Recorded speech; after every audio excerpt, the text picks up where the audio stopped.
5, 4, 3, 2, 1, 0.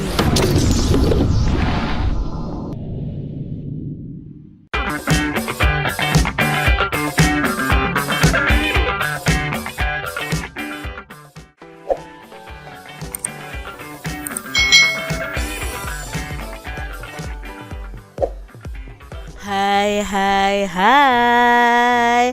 Selamat datang di channel YouTube Kak Citra.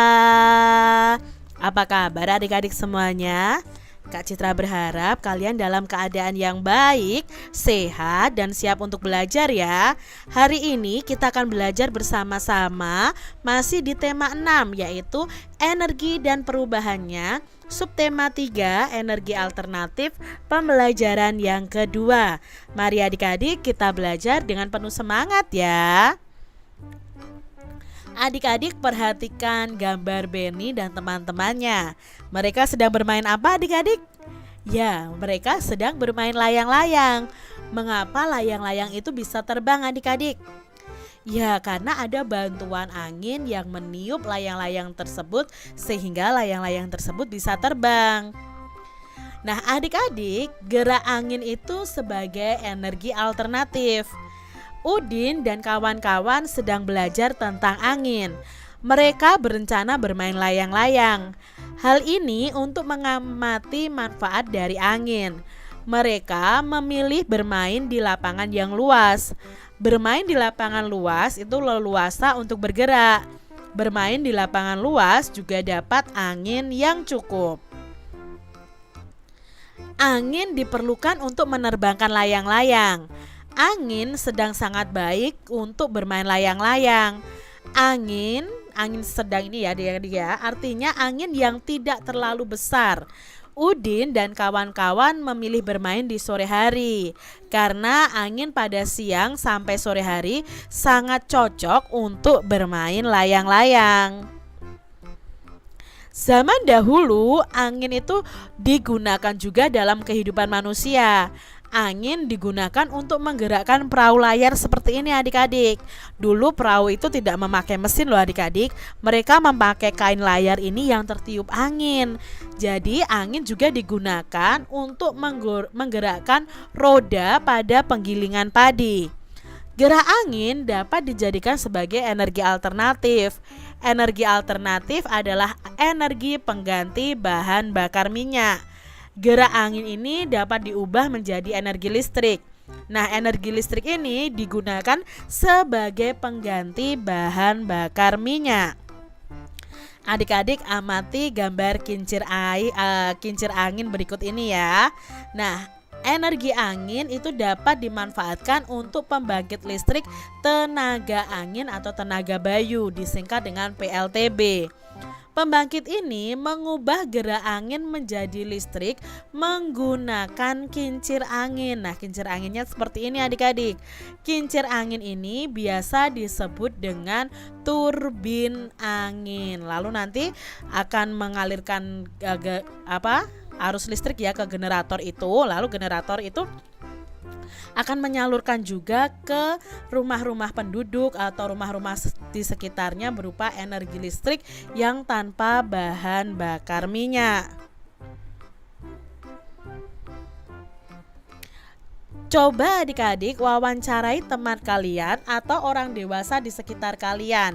Ya, bisa orang tua, bisa kakak ya, atau bisa teman sekelas kalian dan lain sebagainya.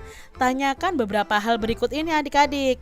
Ya, apakah mereka mengetahui tentang pembangkit listrik tenaga angin atau tenaga bayu? Dari mana mereka mengetahui hal tersebut? Lalu apa keuntungan dari penggunaan angin bayu sebagai sumber energi alternatif? Dan apa kesulitan dari penggunaan angin bayu sebagai sumber energi alternatif? Kalian bisa menuliskan laporan wawancara kalian di buku kalian masing-masing. Nah, berdasarkan wawancara yang dilakukan terhadap beberapa orang, ternyata mereka sudah mengenal pembangkit listrik tenaga angin atau tenaga bayu. Mereka mengetahui PLTB dari berbagai sumbernya adik-adik, dari buku maupun dari internet. Nah, pembangkit listrik tenaga angin atau Bayu ini memang sangat menguntungkan ya, ini menguntungkan seharusnya tulisannya. Pembangkit listrik tenaga Bayu memiliki sumber energi yang jumlahnya besar dan terus-menerus akan ada di alam. Namun sayangnya untuk menghasilkan energi alternatif dari angin ini membutuhkan biaya yang sangat besar. Sampai dengan saat ini masih belum banyak digunakan karena membutuhkan biaya yang besar untuk membuat apa adik-adik? Ya membuat kincir anginnya, lalu peralatannya itu membutuhkan biaya yang cukup banyak. Jadi belum dikembangkan begitu banyak ya adik-adik ya tentang kincir angin ini atau pembangkit listrik tenaga angin atau Bayu. Padahal ya angin itu kan tersedia terus-menerus ada di alam adik-adik, tidak akan pernah habis.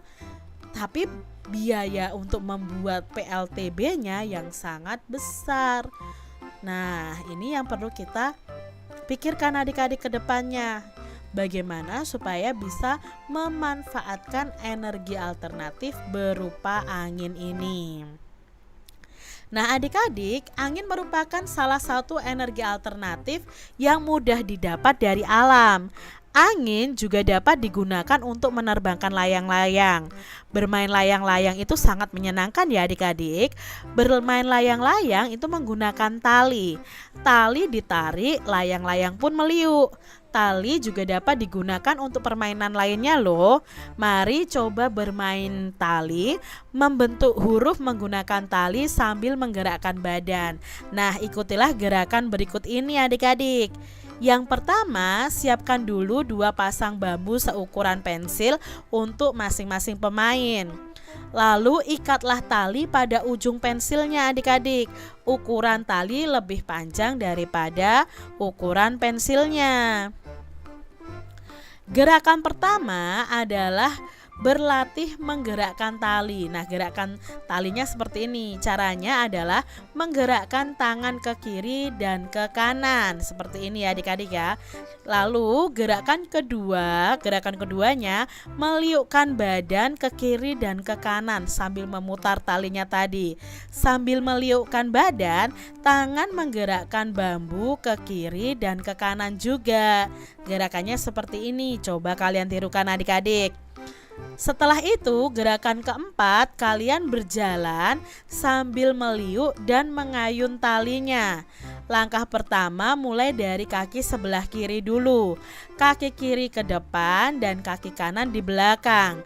Badan meliuk ke arah kiri. Saat meliukkan badan, ayunkan kedua tangan ke arah kiri. Nah, ayunkan tangan untuk menggerakkan talinya.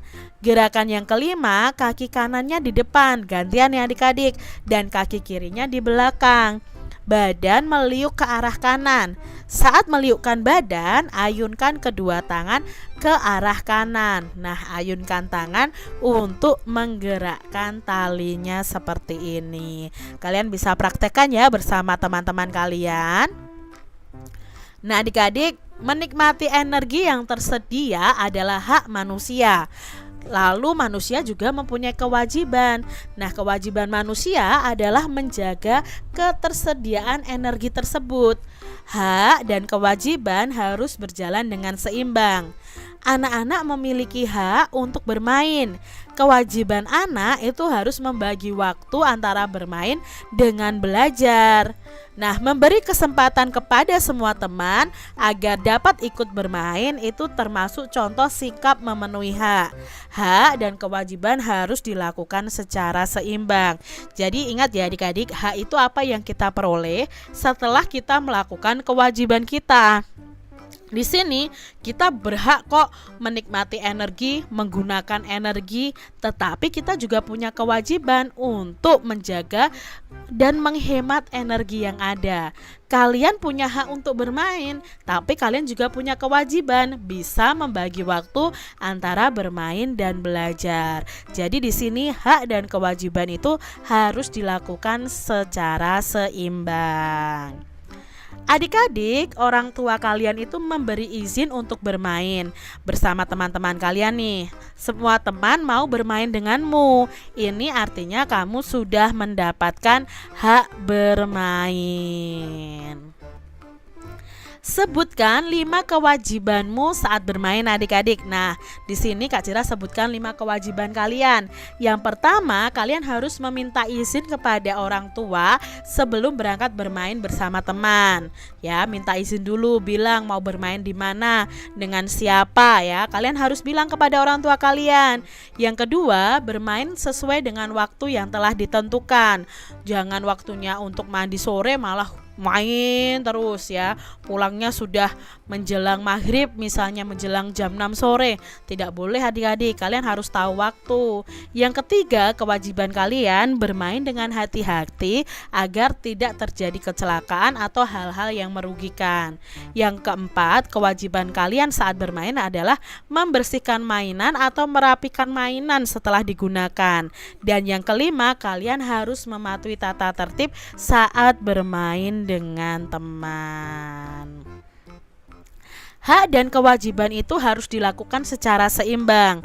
Menerima hak dan melakukan kewajiban itu harus sesuai dengan kemampuan kalian adik-adik, agar semua hal dapat berjalan dengan baik. Jadi lakukan kewajiban kalian, maka kalian akan menerima hak kalian. Demikian tadi adik-adik pembahasan kita di tema 6 subtema 3 pembelajaran yang kedua. Semoga video pembelajaran ini bermanfaat untuk adik-adik semuanya, dan sampai jumpa lagi di video pembelajaran Kak Citra selanjutnya. Tuhan memberkati. Jangan lupa tekan tombol subscribe, lalu tekan loncengnya, tekan juga tombol like, lalu share ke media sosial kalian.